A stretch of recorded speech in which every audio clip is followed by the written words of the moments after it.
नमस्कार, मैं हूं सुहेल खान और हमारा आज का मुद्दा है एमपी में वायरल सियासत। क्या वायरल वीडियो के पीछे भी कोई एजेंडा काम करता है? क्योंकि मध्य प्रदेश की सियासत में अब ऐसी ही बहस छिड़ी है और देखने को मिल रही है।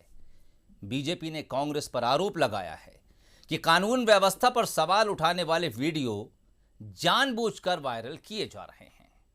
हालांकि कांग्रेस इसे सिरे से खारिज कर रही है।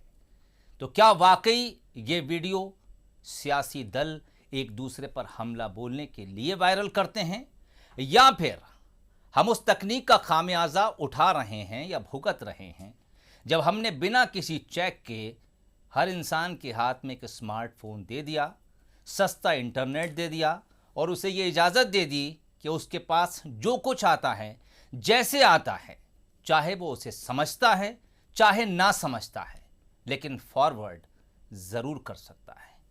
इन्हीं कुछ सवालों के जवाब तलाशेंगे और जो मेहमान मेरे साथ आज चर्चा में जुड़ रहे हैं उनसे पहले आपका तारुफ करा दूं। डॉक्टर सत्यप्रकाश शर्मा वरिष्ठ पत्रकार हैं, मेरे साथ जुड़े। बहुत स्वागत है डॉक्टर सत्यप्रकाश आपका। दुर्गेश केसवानी साहब मेरे साथ इस वक्त स्टूडियो में मौजूद हैं, बीजेपी प्रवक्ता हैं, बहुत स्वागत है। मिथुन अहिरवार साहब मेरे साथ मौजूद हैं, स्क्रीन पर नजर आ रहे हैं, कांग्रेस प्रवक्ता हैं। मिथुन साहब आपका भी बहुत स्वागत है। शुरुआत चूंकि आमतौर पर हम अपने जो सीनियर रिपोर्टर या संवाददाता या फिर हम जिस मेहमान को बतौर वरिष्ठ पत्रकार जोड़ते हैं उसके साथ करते हैं, उसकी ओपनिंग कमेंट से करते हैं, जो रोल आज सत्यप्रकाश शर्मा हमारे साथ निभा रहे हैं। डॉक्टर सत्यप्रकाश, शुरुआत यहीं से करना चाहूँगा। क्या वाकई वीडियोस के वायरल होने के पीछे और हर वीडियो के वायरल होने के पीछे कोई समझ होती है, कोई सोच होती है, कोई साजिश होती है, या फिर आमतौर पर जो रिपोर्ट सामने आती हैं उससे हम इस नतीजे पर पहुंचते हैं कि नहीं, वीडियो यूं ही वायरल हो जाते हैं क्योंकि स्मार्टफोन हर हाथ में है? जी जी जी सुहेल जी, अच्छा टॉपिक लेके आए हैं आप। एक्चुअली मैं सबसे पहले तो एक चीज बताऊं कि ये जो सोशल मीडिया की ताकत है, जी मैं थोड़ा सा इसके बारे में बोलना चाहूंगा, फिर इसके बाद आपके टॉपिक पर आगे जाऊंगा। जी जरूर। देखिए, यूनाइटेड नेशंस की जो सिक्योरिटी काउंसिल है हम्म उसने कहा कि ये जो 5 फेजेस हैं, मतलब पहला एयर, लैंड, वाटर, स्पेस, और 5वां जो फेज है वो कहीं ना कहीं सोशल मीडिया या डिजिटल टेक्नोलॉजी है। यानी ये बहुत बड़ी ताकत है जब यूनाइटेड नेशंस कह रहा है इस बात को। एक बात। दूसरा, 2014 का जनरल इलेक्शन और 2019 के जनरल इलेक्शन में आपने ये चीज भली भांति देखी होगी कि social media was the one of the crucial pillars for the victory of the prime minister Narendra Modi. ये चीज आप नोट कर लीजिए, ये बहुत बड़ा पिलर था। उन्होंने उसका सही तरीके से यूज किया और लोगों को इन्फ्लुएंस किया, जिसके कारण 2014 में और 2019 में भाजपा की प्रचंड बहुमत से सरकार बनी। हाल ही में आपने देखा कुछ पोल स्ट्रेटजिस्ट होते हैं जैसे कि प्रशांत किशोर, आप उनके देखिए वो सोशल मीडिया का किस प्रकार उपयोग करते हैं। वेस्ट बंगाल के इलेक्शंस में आपने उस चीज को देखा है। अब मैं बात करता हूं मध्य प्रदेश के ऊपर आती है कि मध्य प्रदेश में जो वायरल वीडियोस हो रहे हैं या जो सोशल मीडिया पर जो कुछ चल रहा है उसके पीछे ये ना केवल सरकार की चिंता का विषय है, बल्कि मेरे ख्याल से पब्लिक की ज्यादा चिंता का विषय है। क्योंकि किसी भी चीज का खामियाजा उस पब्लिक को भुगतना पड़ता है जहां पर इस प्रकार की घटनाएं घटित होती हैं। आज मध्य प्रदेश और सेंट्रल गवर्नमेंट दोनों में बीजेपी की गवर्नमेंट है। आप जानते हैं कि हाल ही में आईटी में जो अमेंडमेंट हुए उनके तहत आप उस हद तक पहुंच सकते जहां से किसी वीडियो या किसी भी डिसइंफॉर्मेशन या मिस इन्फॉर्मेशन का ओरिजिन है पता लगाया जा सकता है। राजनेताओं को मैं आपको फिर कहूंगा ये चीज का बिल्कुल ख्याल रखना चाहिए। जब हम सत्ता में हो, जब सत्ता की चाबी हमारे हाथ में हो, तो हम प्रूफ के साथ किसी पर आरोप लगाएं। हो सकता है कि अपोजिशन पार्टी उनकी इस चीज को वायरल करने में हाथ बटा रही हो या नहीं भी बटा रही हो, या आपके पास तो ऐसी एजेंसीज हैं जिनके माध्यम से आप ये पता लगा सकते हैं कि ये वीडियो कहां से वायरल हुआ है। तो आप उनका, उस कानून का, उस एजेंसी का यूज करिए और जबरदस्त कार्रवाई करिए, क्योंकि ये घातक है समाज के लिए। अब बात आती है अगली कि जैसे कि मैं आपको बताऊं एक एथिक्स होता है, क्या समाज में जो मानवता है वो बिल्कुल मर गई है। हम्म। कि जब ऐसे घटनाक्रम होते हैं, जैसे मैं रतलाम का वीडियो तो वो बनाया जा सकता है, लेकिन क्या इंदौर, क्या नीमच, क्या उज्जैन, ये सब वीडियो बनाने के लिए कोई वहां बैठा रहता है क्या? ये क्या है? मतलब लोग घटना घटित हो रही है, वीडियो बना रहे, उन घटनाओं को रोकना नहीं चाहते। हालांकि शिवराज सिंह जी की जो चिंता है वो वाजिब है, क्योंकि सरकार के खिलाफ प्रोपेगेंडा होना यानी उस प्रदेश के खिलाफ प्रोपेगेंडा, उस प्रदेश की शांति के खिलाफ प्रोपेगेंडा है। मैं यहाँ भाजपा को थोड़ा अलग रखूंगा, मैं केवल सरकार की बात करूंगा। तो किसी भी प्रदेश में अगर इस प्रकार के घटनाक्रम लगातार बढ़ते जा रहे हैं, तो कहीं ना कहीं उस प्रदेश की शांति पर एक बड़ा सवाल है सुरेश जी। इसलिए इसके लिए ना केवल किसी एक पॉलिटिकल पार्टी बल्कि सभी को बहुत चिंतित होना पड़ेगा, क्योंकि मध्य प्रदेश हमारा जो यहाँ सांप्रदायिक सौहार्द है उसके लिए जानने वाला, या गंगा जमुना सरस्वती की जो परंपरा है उसको कायम रखने वाला स्टेट है। कम से कम इसकी परंपरा को बनाए रखना, ये इसका दिल एक ऐसा दिल है जो हिंदुस्तान का दिल कहलाता है, और दिल हमेशा इमोशन से भरा होता है, तो इसको इमोशन से भरा रहने दो। इसमें इतनी बुरी चीजें को जगह ना मिलनी चाहिए। इसके लिए सरकार का साथ अपोजिशन को भी देना चाहिए, लेकिन मैं सरकार के बीजेपी के मैं इस चीज से इत्तेफाक नहीं रखता हूं कि वो सीधा सीधा किसी पर आरोप लगाएं। आपके पास सब कुछ है, आप विद प्रूफ दें तो वो और ज्यादा ऑथेंटिक होगा मेरे ख्याल से। ठीक, मैं लौटता हूं आपके पास दोबारा। दरअसल दिल का आपने जिक्र किया, दिल के साथ ऊपर वाले ने शरीर में दिमाग भी दिया है, और कभी कभी दोनों का इस्तेमाल अलग अलग करना भी चाहिए, क्योंकि अगर दोनों को एक डायरेक्शन में दौड़ा दीजिए तो फिर फैसले उस तरह से नहीं आते जिस तरह से आप चाहते हैं। लेकिन साथ ही आपने ये भी कहा कि ये सिर्फ सरकारों की जिम्मेदारी नहीं है और सरकारों की चिंता का विषय नहीं है कि इस तरह के वीडियोस वायरल हो रहे हैं। दरअसल ये पूरी दिक्कत समाज के लिए है। समाज की भी जिम्मेदारी बनती है कि वो क्या फॉरवर्ड कर रहे हैं, किसे वायरल कर रहे हैं। कई बार लोगों को ये पता ही नहीं होता कि उनके मोबाइल से निकला फॉरवर्ड आगे समाज में क्या कुछ नासूर बन सकता है। मिथुन अहिरवार साहब से मेरा अगला सवाल होगा। आप चूंकि विपक्ष में हैं, कई बार इस तरह के वीडियोस वायरल होते हैं जिसको लेकर यकीनन विपक्ष सत्ता पर सवाल उठा सकता है। और अब हम मौजूदा दौर की सियासत में ये भी देखते हैं कि सबके पास अपने अपने आईटी सेल हैं, और आईटी सेल का एक बड़ा काम ये भी होता है कि उस तरह के वीडियोस को ढूंढिए, निकालिए, ताकि उनका एक हथियार के तौर पर इस्तेमाल किया जा सके। मिथुन अहिरवार जब अपने आईटी सेल के लोगों से मिलते हैं या बातचीत होती है, मीटिंग्स होती हैं, क्या ये चीज़ भी डिस्कस होती है कि किसी वायरल वीडियो की पहले सत्यता को जांचा जाए, उसके बाद सत्ता पर सवाल उठाए जाएं, या फिर कांग्रेस का आईटी सेल भी एक आम आदमी की तरह इधर से आया और उधर भेज दिया?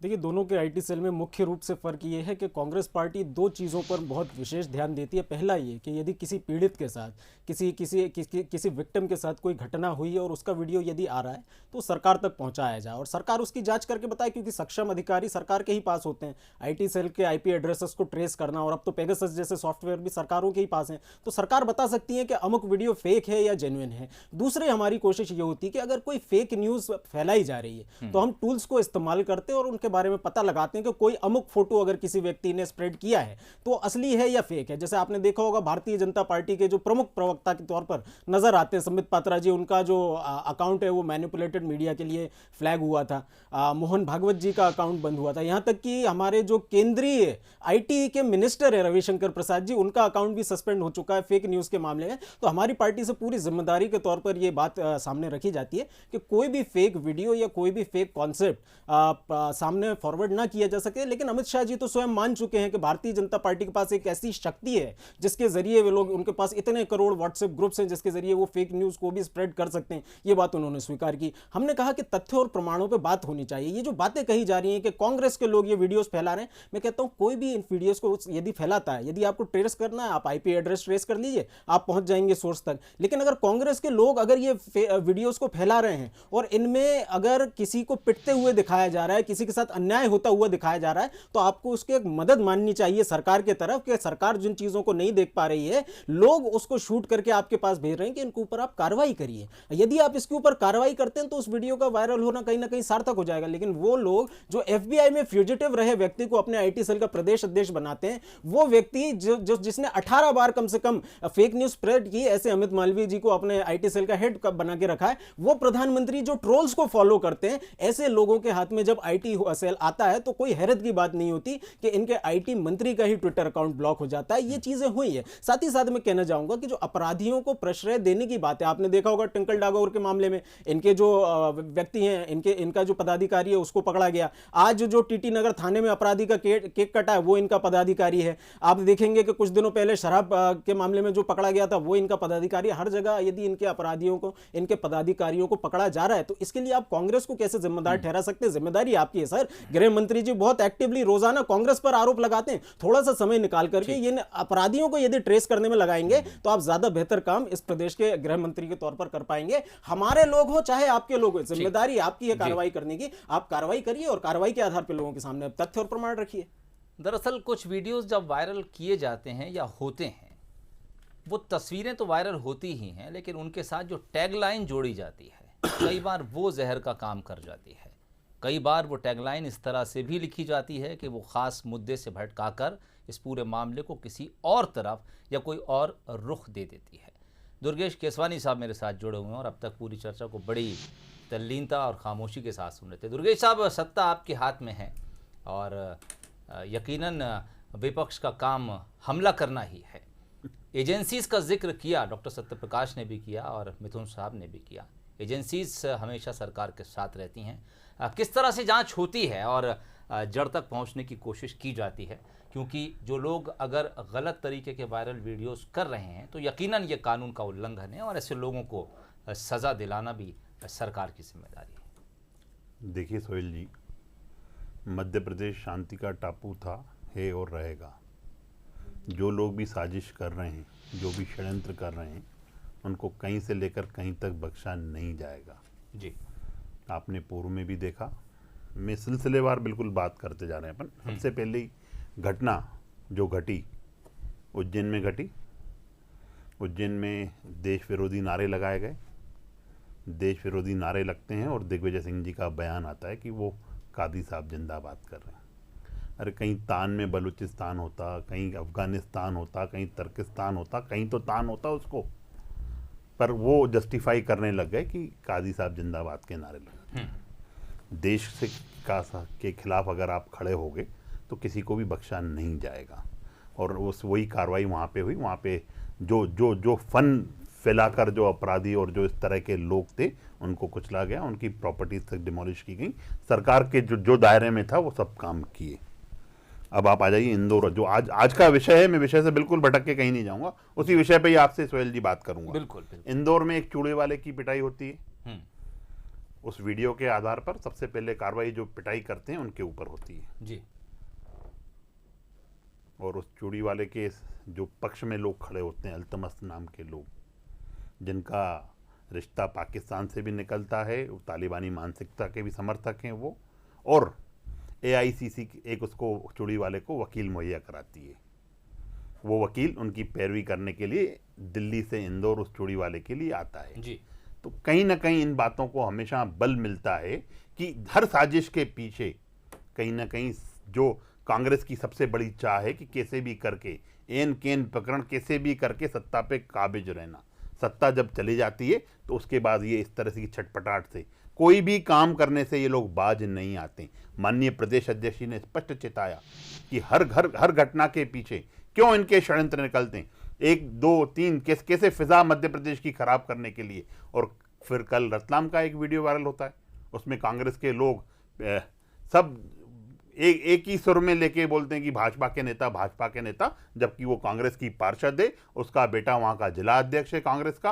वो लोग ऐसे करके कहीं ना कहीं वैमनस्यता और कहीं ना कहीं एक विचारधारा जो भारतीय जनता पार्टी को उसको कहीं ना कहीं उसको ठेस पहुंचाने की कार्य करते हैं। कमलनाथ जी वरिष्ठ नेता हैं, उनके अनुभवों की जो बात इनके नेता करते ही रहे हैं। वो बोलते हैं कि मेरा भारत महान नहीं, मेरा भारत बदनाम है। तो कहीं ना कहीं ये उस चीज़ों को भी बल देता है कि कांग्रेस पूरी एक टूल किट को लेके आगे बढ़ रही है। सत्ता में वापसी कैसे भी आए, कैसे भी करके आए। पर मेरा आपके चैनल के माध्यम से निवेदन है कि जो लोग अशांति फैलाना चाहते हैं, जो लोग इस तरह के षड्यंत्र करना चाहते हैं, मध्य प्रदेश में उनकी जगह जो है वो जेल की सकीचें हैं। जेल की सलाखों के पीछे वो लोग पाए जाएंगे। किसी भी षड्यंत्र को उसको किसी भी आदमी को जो अपराधी हैं उनको फंड फैलाने नहीं दिया जाएगा, उसको तत्काल उसको निर्दिष्टनाबुद कर दिया जाएगा। हमारे कांग्रेस के प्रवक्ता साथी अनेक आरोप लगाते जाएं, आरोप लगा देने भर से इतिश्री नहीं होता है। सिर्फ जो यथार्थ की बातें हैं उनको बात करके बात को करना चाहिए सोहेल जी। ये सिर्फ आरोप लगा भर देने से काम नहीं होगा, आरोप लगा के हम सिर्फ उसमें वो। पर मेरा और एक निवेदन है, अगर राजनीति आप राजनीति कर रहे हो, जब आपको मौका था कि कोरोना काल में जनता के दिलों को जीता जा सकता था, उस समय एक भी कांग्रेसी जनता के बीच में नहीं आया, उनके दुख में, उनकी तकलीफ में, उनके दर्द में कहीं कोई खड़ा नहीं हुआ। आप ऐसी साजिशें करके कभी भी कामयाब नहीं हो सकते हैं। ठीक, मिथुन साहब, सवाल ये भी खड़ा कर रहे हैं दुर्गेश केसवानी साहब की, ठीक है आपकी तरफ से कोई वीडियो वायरल हुआ या आपने मुद्दे के तौर पर उठाया, सरकार की जिम्मेदारी है वो उसको जांच के दायरे में लेकर आएगी और जो भी आरोपी हैं, दोषी हैं या नहीं, इसका फैसला अदालत में करेगी। लेकिन कांग्रेस जब डिफेंड में खड़ी होती है, जैसे कि उन्होंने जिक्र किया कि आप इंदौर में एक आरोपी के लिए वकील मुहैया कराते हैं, दिल्ली से वकील आता है, शायद दुर्गेश केसवानी साहब को इस बात से एतराज़ है कि डिफेंड नहीं होना चाहिए। देखिए, जो हमारे कांग्रेस के प्रवक्ता साथी थे, कई बार आपके साथ डिबेट में बैठते हैं, अमीनुल खान सूरी साहब, उनको इन्होंने तड़ी पार करने का नोटिस दे दिया है। उस नोटिस में ये लिखा है कि अमीनुल खान सूरी बहुत बड़ा गुंडा है, ये आदतन अपराधी है, जबकि वो डॉक्टर हैं, प्रतिष्ठित डॉक्टर हैं, और इंदौर में उन्होंने नहीं, मेरी बात पूरी हो जाए, अपराधी उसमें संलिप्तता पाया जाएगा, अमीनुल कहीं खान पे सूरी भी जी वहाँ आपके पे स्टूडियो ये में प्रशासन का काम है, प्रशासन हम लोग कोई भी इस टाइप से कार्रवाई करना नहीं चाहते। पर अगर आपके देखिए जो कार्रवाई कानून सम्मत होगी, हर चाहे कितना ही कोई रसूख वाला हो, कोई कहीं का प्रवक्ता हो, उसको बख्शा नहीं जाएगा। सूरी क्या बहुत बड़ा गुंडा है? सोहेल जी, जो भी अपराधी मध्य प्रदेश में बता दीजिए अमीनुल खान सूरी क्या गुंडा है क्या? दूसरी बात, आपने दिग्विजय सिंह जी पर तमाम आरोप लगाए, दिग्विजय सिंह जी को गिरफ्तार करके दिखाइए, दिग्विजय सिंह जी को गिरफ्तार करके दिखाइए। दिग्विजय सिंह जी तो गए थे टीटी नगर थाने, आपकी पुलिस थाने के सामने गए तो उन्होंने कहा था मैं अपराधी हूं, गिरफ्तार कर लीजिए। आपकी पुलिस ने कहा दिग्विजय सिंह जी अपराधी नहीं है, आपकी पुलिस ने उनको कहा कि आप एक सम्मानित नागरिक हैं, आपके खिलाफ कोई अपराध नहीं है। मैं जो बात कहना चाह रहा हूं वो ये है कि जब भी कानून की बात आती है, उन्होंने बिल्कुल ट्वीट किया, उन्होंने ऑल्ट न्यूज के वीडियो को ट्वीट किया है, ऑल्ट न्यूज के वीडियो को ट्वीट किया है। आपके पास एफएसएल लेबोरेटरी है, आप साबित कर दीजिए, आप साबित कर दीजिए। दिग्विजय सिंह जी पर आ जाएंगे, लेकिन ये बताइए कि आपकी पार्टी के ध्रुव सक्सेना क्यों पाकिस्तान का आईएसआई का कॉल सेंटर चलाते हैं? आपकी पार्टी के शिवराज गांधी जी तो उनको निकाला क्यों आपने पार्टी से? कल आपके पार्टी के जिला अध्यक्ष वो अपराध कर मासूमों का बलात्कार, नहीं मैं तो अपनी बात कर रहा था, आप बीच में चला रहे थे साहब। अब मेरी बात पूरी हो जाने दीजिए, मेरी बात तो पूरी हो जाने दीजिए। दिग्विजय सिंह जी को क्यों नहीं गिरफ्तार करेंगे आप बताइए? गृह मंत्री जी क्यों मजबूर हैं, क्यों नहीं गिरफ्तार करते? कब करेंगे? अब तक नहीं किया। दिग्विजय सिंह जी ने क्यों ना अभी तक? दिग्विजय सिंह जी ने कुछ नहीं किया, आपने अभी तक गिरफ्तार नहीं किया, कब करेंगे? बात का जवाब दीजिए। बात दरअसल ये है, मैं एक छोटा सा उदाहरण देता हूँ। कांग्रेस पार्टी के सामने मैं विषय पे ही आ रहा हूँ, लेकिन कांग्रेस पार्टी क्या कर रही है वो सब पूरा प्रदेश देख रहा है। जी यदि आप सुनेंगे तो तब मिथुन जी आप बीच में क्यों बोल रहे हैं? मिथुन जी चिल्ला के बात करो, आवाज डाउन करिए, बात कर रहे हैं। अरे नहीं कर पाओगे, मैं कर रहा हूं भैया, आपसे तेज बोल रहा हूं। मिथुन जी, मिथुन जी डिबेट खराब सुनिए, डिबेट खराब करके नहीं आप एक मिनट रुक खामोशी। दरअसल दोनों मेहमान एक साथ अगर बोलेंगे वो ना, मेरी आवाज भी आप दोनों के बीच दब रही है और शायद दर्शकों तक तीन आवाजें एक साथ पहुंचेंगी। सर मेरा तो टर्न था सर, मेरी तो बात पूरी हो जाने दीजिए। कोई टर्न नहीं था, नहीं टर्न आप मानेंगे नहीं ना, क्योंकि आपकी पोल खुलती है। काहे की पोल खुल रही है? मैं अपनी बात कह रहा था, बीच में बोलने लगे। गृह मंत्री जी अपने कर्तव्यों की पूर्ति क्यों नहीं कर पा रहे हैं? कौन से कर्तव्य? रोज आप टिप्पणी करते हैं, रोज पेड़ के सामने खड़े होकर के खिलाफ बातें बोलते हैं। गृह मंत्री जी नाकाम सिद्ध हुए हैं। गृह मंत्री रुकिए, बताइए डॉक्टर सत्यप्रकाश आपने क्यों खरीदी सरकार? वो दिखा दिया ना जनता ने, 17,000 वोटों से हराया आपको दमोह में। मिथुन साहब 2 मिनट, क्योंकि प्रोग्राम को बहुत तेजी से टाइम बीतता है और लगातार इस चर्चा को डॉक्टर सत्यप्रकाश बहुत गंभीरता के साथ लगातार सुन रहे हैं। डॉक्टर सत्यप्रकाश, अब चूंकि दोनों मेहमानों की आवाज़ आपस में टकरा रही है, इसलिए मैं चाहूँगा कि मैं तीसरी आवाज़ की तरफ चला जाऊँ। कानून और सत्ता, जहाँ तक हम समझते हैं, ये दोनों अलग अलग चीज़ें हैं, दोनों की अपनी अपनी जिम्मेदारियां हैं और दोनों को स्वतंत्र रूप से काम करने की इजाज़त है।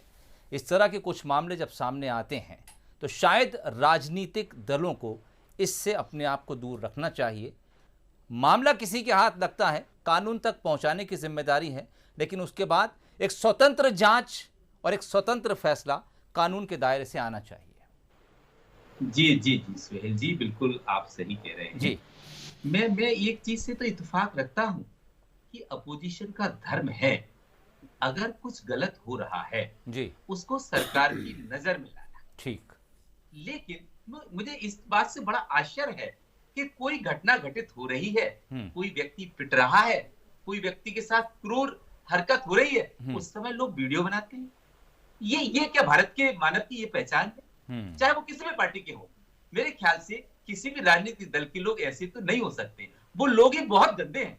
और मैं आपको बार बार कह रहा हूं कि सरकार की चिंता वाजिब है, ऐसे लोगों के खिलाफ एक्शन तो बहुत जरूरी है, उसकी हद तक जाना ही पड़ेगा। बिल्कुल। लेकिन लोगों को अपने आप में एक सुधार करने की बहुत आवश्यकता है कि हम किस चीज को वायरल कर रहे हैं जी। हम वीडियो बना रहे हैं, उसको रोक नहीं पा रहे, उस घटना को। आज हमारे देश की जो संस्कृति है, आपको पता होगा कि जब कोई बड़े बुजुर्ग या कुछ अच्छे लोग बैठे रहते थे तो ऐसी घटना उस समय नहीं होती थी, क्योंकि लोग डरते थे कि ये लोग रोकेंगे, ये लोग हमको परेशान करेंगे।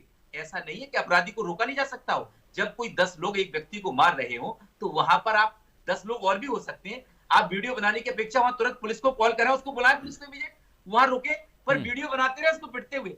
ये जो मानसिकता है, इस मानसिकता को ये देश के लिए बड़ा खतरा है।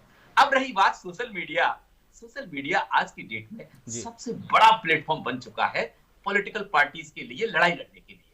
आज कांग्रेस ने भी अपने सोशल मीडिया जो उनका विंग है उसको बहुत बूस्ट अप किया है, आगे बढ़ाया है, और मेरे ख्याल से इस पर कांग्रेस बहुत फोकस कर रही है। उसने कहीं ना कहीं भाजपा से एक बड़ा सबक लिया है, लेकिन संगठनात्मक रूप से उतना ही सुदृढ़ कांग्रेस को होना पड़ेगा अगर कांग्रेस को टकराना है, क्योंकि संगठन बहुत मजबूत चीज है। केवल सोशल मीडिया आपको जीत नहीं दिला सकता, आपको उसके साथ साथ संगठन को उतना ही मजबूत करना पड़ेगा। मैं बार बार कह रहा हूं कांग्रेस के लिए ये बहुत जरूरी है।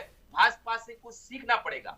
भाजपा की जो ऑर्गेनाइजेशनल सेटअप है उसको कहीं ना कहीं आपको अपनाना पड़ेगा, तभी आप उनसे टकराएंगे। लेकिन ये बात सुहेल जी बिल्कुल मैं दोनों प्रवक्ताओं से भी कहना चाहता हूं, दुर्गेश जी भी अच्छा बोल रहे हैं, मिथुन भी बढ़िया बोल रहे हैं, लेकिन मैं फिर भी ये चीज कहूंगा कि आप लोग भी ये धैर्य रखें, इस चीज पर चिंतन मनन करें कि ये जो हो रहा है वो कुछ दिनों से हमारे प्रदेश में क्यों घटित हो रहा है, इसके पीछे क्या है, इस पर सरकार को उसकी तरफ जाना चाहिए। आप लोग अपनी पार्टी पर ये चीज ऐसी प्रस्ताव रखें कि ऐसे इससे किसी को फायदा नहीं होने वाला, क्योंकि ये मध्य प्रदेश है, ये ऐसा प्रदेश नहीं है जहां सांप्रदायिकता की आग जलती हो। यहाँ पर लोग, ये उस धरती है जहां पर जातिवाद धर्मवाद कभी नहीं थे। यहाँ पर उन लोगों को लोगों ने जिता दिया कि जिस कॉन्स्टिट्यूंसी में केवल अकेला उनकी जाति का परिवार था। ये उस मध्य प्रदेश की बात हो रही है। यहाँ पर इन चीजों को कोई जगह नहीं होनी चाहिए दोनों पॉलिटिकल पार्टीज की। बिल्कुल, ना सिर्फ मध्य प्रदेश बल्कि देश और दुनिया के किसी समाज में ऐसी चीजों की कोई जगह नहीं होना चाहिए। और शायद जिस ध्येय को, जिस उद्देश्य को रखकर